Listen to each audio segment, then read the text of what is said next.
بسم اللہ والحمد للہ والصلاة والسلام علی ابی القاسم محمد بن عبداللہ خاتم النبیین۔ ہاں بے شک۔ ہم اپنے روزمرہ کی زندگی میں یہ جو لفظ ہے نا احسان، ہاں۔ یہ تو ہم بہت سنتے ہیں۔ ہم۔ کسی نے مشکل وقت میں کام آ کر ہماری مدد کر دی تو ہم فوراً کہتے ہیں کہ اس نے بڑا احسان کیا ہے۔ لیکن کیا ہم نے کبھی سوچا ہے کہ جب ہم اس لفظ کو خالق کائنات کے نام المحسن کے طور پر دیکھتے ہیں تو یہ ہمارے کائنات کو دیکھنے کا پورا نظریہ ہی بدل دیتا ہے؟ بالکل مکمل طور پر بدل دیتا ہے۔ آج کے اس تفصیلی جائزے میں ہم جس تحریر پر بات کر رہے ہیں وہ ہے the divine benefactor understanding Allah's name المحسن، اور یعنی اس علمی سفر کی سب سے حیران کن بات جس نے مجھے فوراً اپنی گرفت میں لے لیا وہ یہ ہے کہ اللہ کا یہ نام پورے قرآن مجید میں براہ راست ایک نام کے طور پر کہیں درج ہی نہیں ہے۔ جی ہاں، یہ بہت سے لوگوں کے لیے ایک حیرت کا باعث ہوتا ہے۔ ہم بسا اوقات ان عظیم صفات کی گہرائی اور ان کے ماخذ کو سمجھنے میں کتنی کوتاہی کرتے ہیں۔ استغفر اللہ، ہماری عقلیں اکثر ان الہی حقیقتوں کے ادراک میں ٹھوکر کھا جاتی ہیں۔ چلے اس نام کی لغوی اور عملی بنیادوں کی گہرائی میں اترتے ہیں۔ میں سوچ رہی تھی کہ ہم لغت کے اعتبار سے شروع کریں۔ اس لفظ کی اصل بنیاد کیا ہے اور پھر یہ ناموں کی فہرست میں شامل کیسے ہوا؟ اچھا، اگر ہم خالصتاً لغت کے زاویے سے دیکھیں تو لفظ احسان کا مادہ 3 حروف یعنی ہے، سین، نون پر مشتمل ہے۔ مشہور ماہرین لغت نے اس کی جو تشریح کی ہے وہ محض کسی اچھائی تک محدود نہیں ہے۔ صحیح۔ اس کا بنیادی مطلب ہے بدصورتی، برائی یا کسی بھی قسم کی خامی کی ضد۔ مطلب کسی بھی چیز کو اس کی بہترین، خوبصورت ترین اور کامل ترین حالت میں لانا، یعنی اسے اس طرح سنوارنا کہ اس میں کوئی جھول باقی نہ رہے۔ بالکل ایسا ہی ہے۔ اور جہاں تک اس بات کا تعلق ہے کہ یہ قرآن میں براہ راست نام کے طور پر موجود نہیں تو پھر اسے اللہ کے اسماء الحسنہ میں کیسے شامل کیا گیا؟ تو اس کی بنیاد احادیث نبوی ہیں۔ شداد بن اوس سے مروی احادیث میں رسول اللہ کے واضح الفاظ ہیں کہ بے شک اللہ محسن ہے اور احسان کو پسند کرتا ہے۔ علماء کرام جن میں امام ابن القیم اور ابن عثیمین شامل ہیں، ان کا متفقہ فیصلہ ہے کہ چونکہ مستند حدیث بھی وحی کی ایک شکل ہے، اس لیے یہ اللہ کا باقاعدہ اور ثابت شدہ نام ہے۔ تو اس کا مطلب یہ ہوا کہ مطلب ہی بالکل ایسا ہی ہے جیسے ہم سورج کو براہ راست آسمان پر آنکھ اٹھا کر نہ دیکھ رہے ہوں، لیکن اس کی روشنی، اس کی حرارت سے کائنات کا کونا کونا روشن ہو۔ واہ، بہت خوبصورت مثال ہے نا؟ یعنی قرآن میں لفظ المحسن براہ راست ایک نام کے طور پر بھلے نہ لکھا ہو، لیکن اس کا تصور اور عمل تو ہر صفحے پر بکھرا پڑا ہے۔ سورج کی روشنی کی طرح اس کی موجودگی سے انکار ممکن ہی نہیں۔ اور جب ہم اس کائناتی موجودگی کی بات کرتے ہیں تو ہمارے ذرائع کے مطابق اللہ کے اس احسان کے 2 بڑے ستون ابھر کر سامنے آتے ہیں۔ وہ کون سے؟ الاتقان والاحکام۔ اس کا مطلب ہے ہر چیز کو بے عیب، پختہ اور اس قدر متوازن بنانا کہ اس میں ذرہ برابر خامی نہ ہو۔ اور دوسرا ستون ہے الانعام والجود، یعنی اپنی مخلوق پر بے تحاشا فضل کرنا، انہیں مسلسل عطا کرنا۔ جی بالکل، یہ دونوں پہلو مل کر اللہ کی صفت احسان کو مکمل کرتے ہیں۔ اس الاتقان کے حوالے سے جو مثالیں ذرائع میں دی گئی ہیں ان پر اگر ہم صرف ایک لمحے کے لیے رک کر غور کریں تو ذہن چکرا جاتا ہے۔ واقعی۔ ذرا زمین کی ساخت پر غور کریں، اگر یہ زمین تھوڑی فی مزید نرم ہوتی تو ہم اس پر چل نہ پاتے، ہماری عمارتیں دھنس جاتی۔ اور اگر تھوڑی سی مزید سخت ہوتی تو بیج نہ بو سکتے۔ بالکل، ہوا اتنی لطیف ہے کہ ہم اسے سینے میں اتارتے ہیں اور ہمیں بوجھ محسوس نہیں ہوتا۔ اور ایک مثال جس نے مجھے سب سے زیادہ سوچنے پر مجبور کیا وہ آگ کی تھی۔ آگ کے شعلوں کی فطرت ہے کہ وہ ہمیشہ اوپر کی طرف اٹھتے ہیں۔ درست؟ ذرا تصور کریں اگر آگ کا برتاؤ پانی کی طرح ہوتا اور وہ کشش ثقل کے زیر اثر دائیں بائیں یا نیچے کی طرف بہنا شروع کر دیتی تو کیا ہم کبھی چولہا جلا سکتے تھے؟ ناممکن تھا۔ ہم تو اپنے گھروں میں قدم رکھنے سے پہلے جل کر خاک ہو چکے ہوتے۔ یہ وہی مقام ہے جہاں کائنات کے اس خاموش نظام کے سامنے انسان حیران رہ جاتا ہے۔ کائنات کا ہر ذرہ طبعی قوانین کے تحت اللہ کے اسی احسان کا محتاج ہے۔ یہاں جو بات سب سے حیران کن ہے وہ یہ ہے کہ جب ہم اس بے نقص نظام کے پیچیدہ توازن کو دیکھتے ہیں جی اور پھر انسانوں کی عمومی غفلت اور ناشکری پر نظر ڈالتے ہیں تو دل کانپ اٹھتا ہے۔ استغفر اللہ، ہم کس قدر ناقدرے ہیں کہ ان طبی قوانین کو اس آکسیجن کو اپنا پیدائشی حق سمجھ کر استعمال کرتے ہیں اور شکر ادا نہیں کرتے۔ آج کی اس تخلیق کو دیکھ کر میرے ذہن میں ایک سوال پیدا ہوتا ہے، کیا یہ احسان سب کے لیے ایک جیسا ہے؟ کیونکہ ہم دیکھتے ہیں کہ بہت سے لوگ تو خالق کا انکار کرتے ہیں، مگر زمین ان کا بوجھ بھی اٹھا رہی ہے اور ہوا انہیں بھی سانس لینے دے رہی ہے۔ ہاں، اس الجھن کو دور کرنے کے لیے ہمارے مطالعے کے ذرائع احسان کی دو واضح قسمیں بیان کرتے ہیں۔ ایک ہے عام احسان اور دوسرا ہے خاص احسان۔ اچھا، عام احسان تو کائنات کی ہر شے کے لیے ہے۔ انسان کو وجود میں لانا، رزق مہیا کرنا، بارشیں، موسم، یہ سب عام احسان کا حصہ ہے۔ یہ ماننے والوں، نہ ماننے والوں اور جانوروں تک سب کے لیے یکساں ہیں۔ اور خاص احسان؟ خاص احسان وہ فضل ہے جو خالق صرف اہل ایمان کے لیے خاص کرتا ہے۔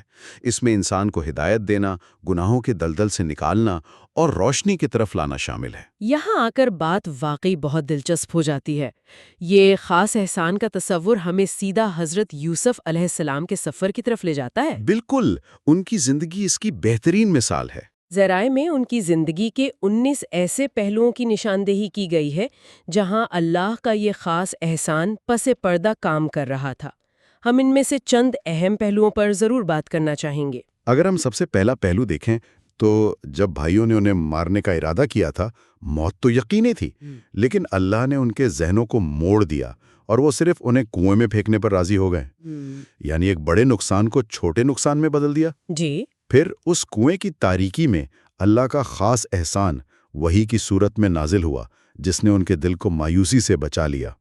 اس کے بعد انہیں غلام بنا کر فروخت کیا گیا، جو بظاہر ایک ذلت تھی، لیکن اسی غلامی نے انہیں مصر کے اقتدار کے مرکز تک پہنچا دیا۔ اور محل میں پہنچ کر جس کٹھن امتحان کا انہیں سامنا کرنا پڑا، جوانی کا عروج، عزیز مصر کی بیوی کی طرف سے براہ راست دعوت اور بند دروازے، وہاں اللہ کا خاص احسان ان کی ڈھال بن گیا۔ انہیں گناہ اور فحاشی سے محفوظ رکھا گیا۔ بالکل، اور پھر جو قید خانے کی زندگی گزارنی پڑی، اسی اندھیرے میں انہیں خوابوں کی تعبیر کا علم عطا ہوا، جس نے بعد میں پوری سلطنت کو بچایا۔ اور جب بالآخر وہ تخت پر بیٹھے اور ان کا خواب سچ ثابت ہوا تو انہوں نے اپنی ذہانت کا کریڈٹ نہیں لیا۔ یہیں ہماری عام انسانی سوچ مات کھا جاتی ہے۔ ہم انسان جلد باز ہیں، ہم کسی واقعے کا صرف ظاہری نقصان دیکھتے ہیں اور واویلا شروع کر دیتے ہیں۔ جی بالکل، ہم کتنی جلدی مایوسی کا شکار ہو کر رب کی حکمتوں پر سوال اٹھانے لگتے ہیں۔ استغفر اللہ، ہم سمجھتے ہی نہیں کہ وہ جو کر رہا ہے اس میں بھی کوئی بہتری ہے۔ ہم بھول جاتے ہیں کہ پس پردہ ایک محسن رب کام کر رہا ہے۔ حضرت یوسف نے تخت پر بیٹھ کر کہا، وقد احسن بی، یعنی میرے رب نے تو مجھ پر بے پناہ احسان کیا۔ استغفر اللہ، کاش ہم اپنی زندگی کے تلخ تجربات کے پیچھے چھپے اس احسان کو سمجھ سکیں تو ہمارے دلوں میں صرف اللہ کی محبت پیدا ہو۔ یہ محبت کا پہلو تو بہت دلکش ہے، لیکن آج کے دور کا ایک بہت بڑا سوال یہ ہے کہ مطلب اگر خالق اتنا ہی احسان کرنے والا ہے تو پھر اس نے انسانوں پر شرعی قوانین کی یعنی شریعت کی سخت پابندیاں کیوں عائد کر دی ہیں؟ یہ ایک عام اعتراض ہے جو آج کل سننے کو ملتا ہے۔ ہاں نا، بہت سے جدید ذہن یہ سوچتے ہیں کہ قوانین تو آزادی سلب کرتے ہیں، کیا یہ پابندیاں اس احسان کے تصور سے متصادم نہیں لگتیں؟ اگر ہم اسے وسیع تر تناظر میں دیکھیں تو یہ قوانین بذات خود اللہ کا بہت بڑا احسان ہے۔ وہ کیسے؟ دیکھیں، جب آپ ایک مہنگی گاڑی خریدتے ہیں تو کمپنی ایک مینول دیتی ہے کہ فلاں قسم کا تیل ڈالنا۔ کیا وہ آپ کی آزادی چھین رہی ہوتی ہے؟ نہیں، وہ تو انجن کو تباہ ہونے سے بچا رہی ہوتی ہے۔ بالکل، خالق ہماری نفسیات، ہماری لالچ اور کمزوریوں کو جانتا ہے۔ شریعت ایک متوازن راستہ ہے جو انسانوں کو ان کی اپنی تباکن خواہشات سے بچاتی ہے۔ یعنی یہ پابندیاں دراصل تحفظ ہیں، اور اگر ہم شریعت کے عدل کی بات کریں تو ذرائع میں وہ مشہور حدیث پیش کی گئی ہے کہ اگر محمد صلی اللہ علیہ وسلم کی بیٹی فاطمہ بھی چوری کرتی تو قانون سب کے لیے برابر ہوتا۔ جی بالکل، برابری کا قانون۔ کیا انسانی قانونوں میں اس مطلق انصاف کی کوئی مثال مل سکتی ہے؟ ہرگز نہیں۔ شریعت دراصل انسانوں کو انسانوں کی غلامی سے نکال کر خالق کی اطاعت میں لاتی ہے۔ یہ سن کر واقعی احساس ہوتا ہے کہ ہم اپنی محدود عقل کے گھمنڈ میں کتنے اندھے ہو جاتے ہیں۔ ہم اکثر ان الہی قوانین کی گہری حکمت کو سمجھے بغیر ان پر تنقید شروع کر دیتے ہیں۔ استغفر اللہ، ہم اپنی عقل پر حد سے زیادہ بھروسہ کرنے لگتے ہیں۔ جی ایسا ہی ہے۔ تو اس سب کا اصل مطلب کیا ہے؟ ایک عام سننے والا جو آج اپنی زندگی میں مصروف ہے، وہ اسے کیسے لاگو کر سکتا ہے؟ بندہ خود محسن کیسے بن سکتا ہے؟ اس کی 2 سطحیں ہیں۔ پہلی، خالق کے ساتھ احسان، یعنی عبادت ایسے کرنا جیسے اللہ کو دیکھ رہے ہوں، یا کم از کم یہ کہ اللہ ہمیں دیکھ رہا ہے۔ اور دوسری سطح؟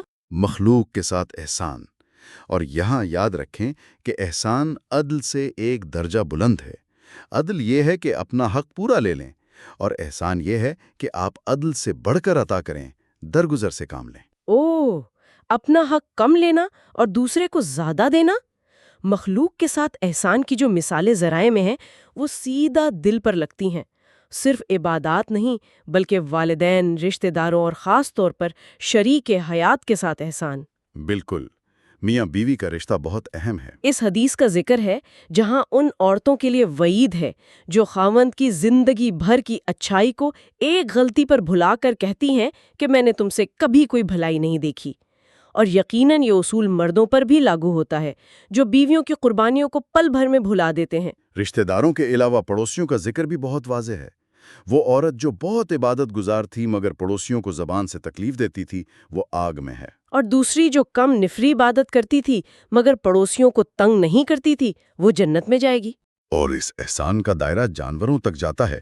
وہ شخص یاد ہے جس نے پیاسے کتے کو اپنے جوتے میں پانی پلایا؟ جی، اور اسے بخش دیا گیا۔ اور اس کے برعکس وہ عورت جو ایک بلی کو بھوکا مارنے پر جہنم میں گئی۔ یہاں تک کہ جب جانور کو ذبح کرنے کا وقت آئے تو چھری تیز کرنے کا حکم ہے تاکہ اسے دوہری تکلیف نہ ہو۔ یہ سب سن کر تو واقعی دل دہل جاتا ہے۔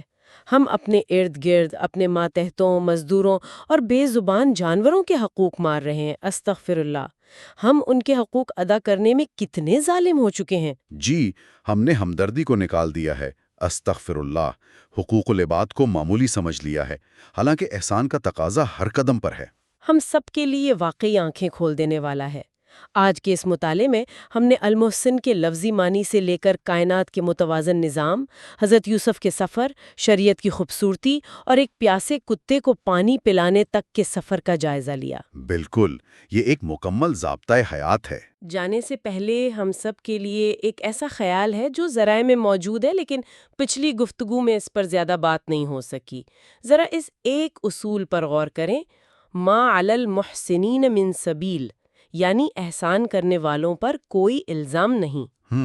بہت گہرا اصول ہے۔ اصول یہ ہے کہ اگر کوئی شخص کسی کی مدد کرنے کی نیت سے کوئی کام کرے اور اتفاقاً اس سے کوئی نقصان ہو جائے تو الہی قانون اسے بری و ذمہ قرار دیتا ہے کیونکہ اس کی بنیاد احسان پر تھی۔ ذرا سوچیں، اگر ہمارا معاشرہ بھی لوگوں کی حادثاتی غلطیوں کو ان کی اصل احسان کی نیت کے تناظر میں دیکھنا شروع کر دے تو ہمارے رویوں میں کتنی بڑی تبدیلی آ سکتی ہے۔ اس پر ضرور غور کیجیے گا۔ ھذا ما عندی واللہ ورسولہ اعلم بالصواب۔